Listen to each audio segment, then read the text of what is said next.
informasi yang dilakukan oleh BPJS Kesehatan kepada peserta. Kemudian untuk persyaratan nih Bang, persyaratan apa saja yang perlu dipersiapkan untuk melakukan perubahan data? Kenapa data itu penting?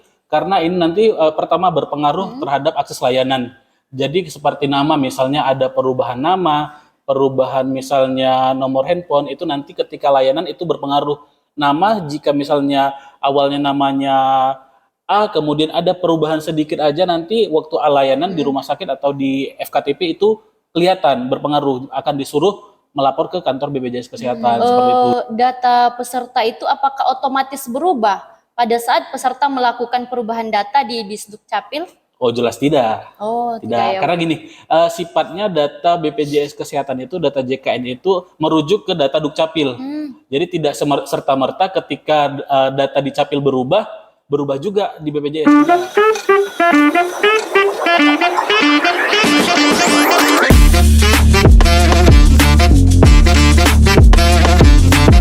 Assalamualaikum warahmatullahi wabarakatuh. Selamat datang di podcast JKN, tempat di mana kita berbagi cerita dan informasi. Saya Rina Febrianti. Pada hari ini tema podcast kita adalah JKN semakin mudah melaporkan perubahan data Anda. Seperti biasanya, saya tidak akan sendiri pastinya. Saya akan ditemani oleh narasumber kita yang pastinya tidak akan kalah asik oleh narasumber sebelumnya. Langsung saja kita sambut, ada Bang Rahman. Halo Bang Rahman. Halo Rina. Apa kabar Bang, sehat? Alhamdulillah sehat. Alhamdulillah. Terima kasih Bang sudah meluangkan waktunya ya Bang ya. Nah, mengingat tema kita hari ini tuh Bang, perubahan data peserta. Apa sih Bang perubahan data peserta itu? Boleh dong Bang dijelasin untuk sobat JKN di rumah. Baik, terima kasih Rina. Jadi kalau kita berbicara mengenai perubahan data gitu ya, berarti kita berbicara tentang sesuatu hal yang sangat penting nih. Karena perubahan data itu adalah hal yang sangat penting bagi peserta JKN. Dalam hak dan kewajiban sendiri itu disebutkan bahwa perubahan data ini adalah kewajiban peserta. Jadi perubahan data itu meliputi perubahan data pribadi, kemudian kalau dia pekerja, perubahan data kepegawaian.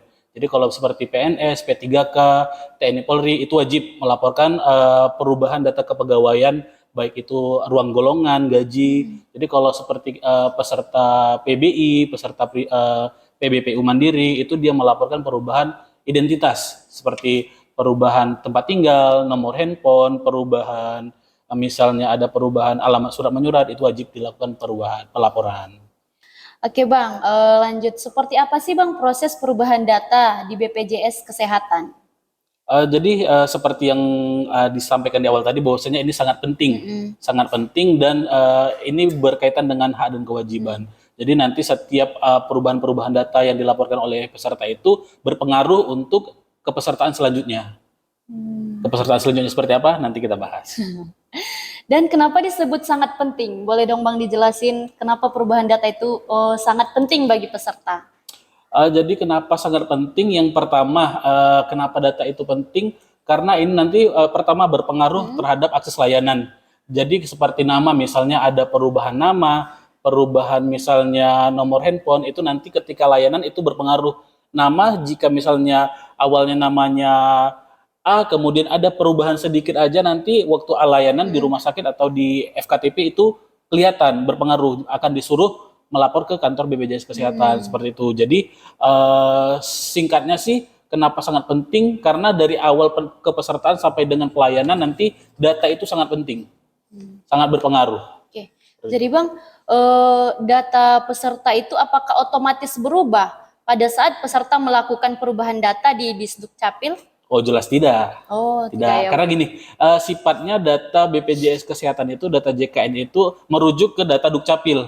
Jadi tidak serta-merta ketika data di Capil berubah juga di BPJS, tidak. Oh, berarti harus dilaporin dulu ya Harus Bang? tetap dilaporkan. Gitu juga kalau yang pegawai, ini banyak kejadian di pegawai ketika dia melaporkan misalnya naik ruang golongan di satuan kerja, mereka beranggapan bahwasanya data itu udah sesuai dengan data BPJS Kesehatan. Tidak, tetap wajib dilaporkan. Seperti itu. Berarti harus tetap datang ke kantor BPJS dan melakukan perubahan data. Nggak harus datang ke kantor BPJS.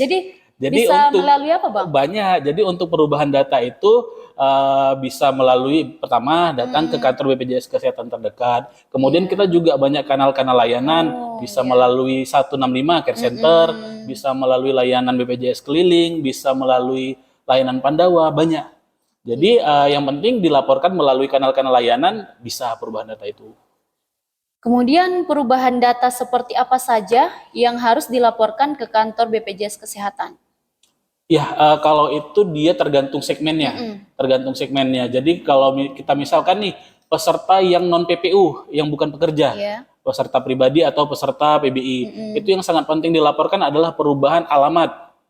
Jika pindah tempat tinggal, itu wajib dilakukan perubahan, atau perubahan susunan keluarga setelah menikah, misalnya dengan keluarga yang susunan keluarga baru, itu wajib dilaporkan. Perubahan nomor handphone itu juga wajib dilaporkan. Karena itu nanti berpengaruh terhadap pemberian informasi yang dilakukan oleh BPJS Kesehatan kepada peserta. Kemudian untuk persyaratan nih Bang, persyaratan apa saja yang perlu dipersiapkan untuk melakukan perubahan data?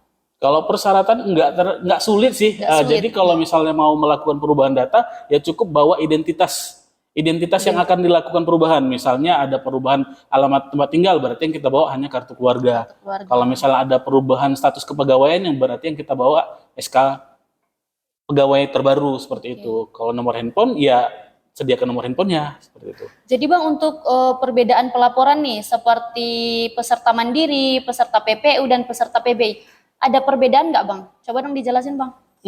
Kalau perbedaan sebenarnya sama kalau kita berbicara pelaporan, tapi kalau misalnya dia PPU, itu bisa diakomodir oleh PIC Satuan Kerja. Kalau dia pekerja, baik itu PNS, TNI Polri, atau pegawai swasta, itu bisa diakomodir oleh pemberi kerja atau PIC Satuan Kerja. Tapi kalau misalnya peserta PBI atau peserta PBPU Mandiri, itu wajib yang bersangkutan atau anggota keluarganya yang melaporkan. Jadi Bang, ada nih yang bertanya, ini profesinya seorang TNI. Jadi Bapak ini mau merubah paskes ya Bang. Jadi syarat untuk merubah paskes untuk Bapak TNI ini gimana? Apa bisa lewat mobil JKN atau melapor ke kantor Bang? Jadi kalau untuk TNI Polri ini sedikit khusus ya, karena memang dari mobil JKN itu nggak bisa langsung dirubah, karena memang untuk Vaskes ini ada kesepakatan antara BPJS Kesehatan dengan Mabes TNI atau Mabes Polri. Jadi setiap personil TNI Polri itu wajib terdaftar di FKTP Kesatuan. Jadi setiap TNI Polri itu mau melakukan perubahan Vaskes, dia wajib melampirkan skep atau sprint terakhir di mana dia bertugas. Dan itu pelaporannya bisa yang bersangkutan datang langsung ke kantor BPJS Kesehatan, atau bisa melalui layanan Pandawa, atau bisa PIC Satuan Kerjanya yang melaporkan. Oke, berarti nggak bisa lewat aplikasi ya Bang ya? Kalau untuk mobil JKN belum diakomodir untuk TNI Polri. Oke. Jadi Bang, dampak untuk peserta nih yang tidak melakukan perubahan data, apa tuh Bang dampaknya?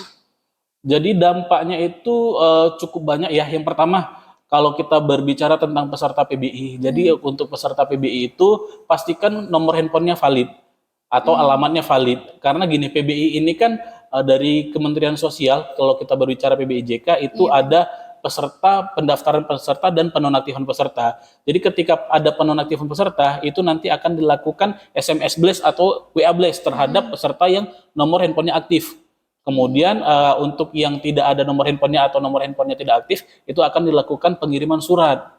Jadi kalau misalnya alamatnya tidak valid, nomor handphonenya tidak valid, bisa dipastikan peserta itu tidak mendapatkan informasi.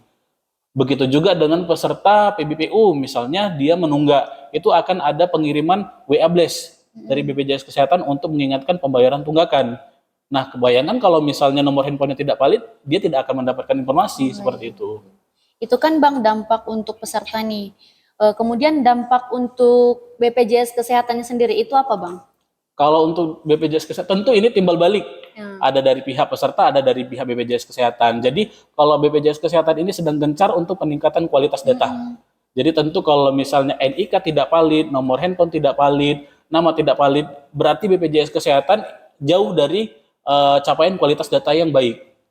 Seperti itu. Jadi harapan kita pelaporan perubahan data ini tujuannya untuk BPJS memiliki data peserta atau master file yang berkualitas dan mempermudah peserta tentunya nanti ketika mengakses layanan, ketika melakukan pelayanan administrasi di kantor BPJS Kesehatan, penyampaian informasi, itu dimudahkan jika memang pesertanya rutin melakukan pelaporan perubahan data. Seperti itu. Ya, jadi kalau untuk pendaftaran bayi baru lahir ini di semua fasilitas kesehatan yang bekerja sama dengan BPJS Kesehatan itu sudah bisa melakukan pendaftaran bayi baru lahir melalui aplikasi SIPP.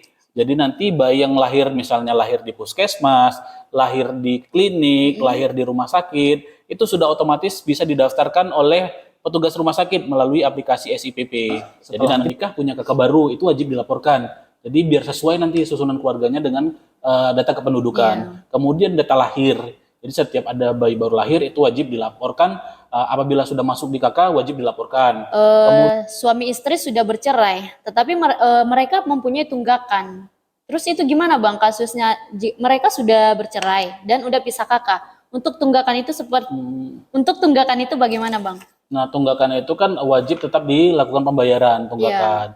Nah, apabila memang administrasi perceraiannya sudah ada, boleh dilaporkan ke kantor BPJS Kesehatan untuk dilakukan pemisahan. Tapi untuk tunggakan wajib tetap dilunasi. Oh, dilunasi. Walaupun udah pisah kakak tetap harus dilunasi ya Bang ya.